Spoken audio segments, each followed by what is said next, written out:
کرتا کیا راہب ہمارا باغ اٹھا، اس جہاں کی شورشوں سے ڈر گیا۔ شعلہ افسردہ سے کرتا تھا پیار، وہ تھا افیونی جہاں کا دستکار۔ سوئے گردوں وہ نشیمن سے گیا، پھر نہ اپنے آشیاں تک آ سکا۔ ہے خیال اس کا خم گردوں میں گم، کیا کہوں یہ محروم ہے یا غشت غم۔ علامہ اقبال افلاطون پہ مزید تنقید کرتے ہوئے کہتے ہیں کہ افلاطون کے لیے فرار کے سوا کوئی چارہ نہ تھا، اس میں ہمت نہیں تھی کہ وہ دنیا کے ہنگامے کی خاطر جد و جہد کرے۔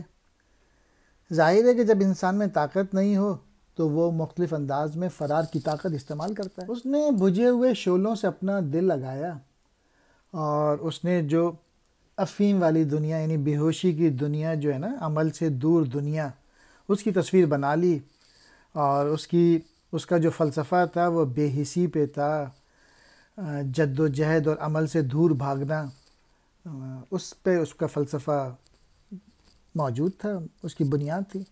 اور اس دنیا میں رہتے ہوئے بھی وہ خیالی دنیا میں کھو گیا، اس ٹھوس اور حقیقت کی دنیا کو تسلیم نہ کیا، اور ایک ایسی دنیا کا تصور پیش کیا جس کا سرے سے کوئی وجود ہی نہیں تھا۔ آسمان کے مٹکے میں اس کا خیال گم ہے، مٹکے کی اینٹ ہے۔ کہا جاتا ہے کہ افلاطون کسی مسئلے کی تحقیق کے سلسلے میں ایک بڑے مٹکے کے اندر بیٹھا محو فکر تھا کہ اسی میں اس کی موت واقع ہو گئی۔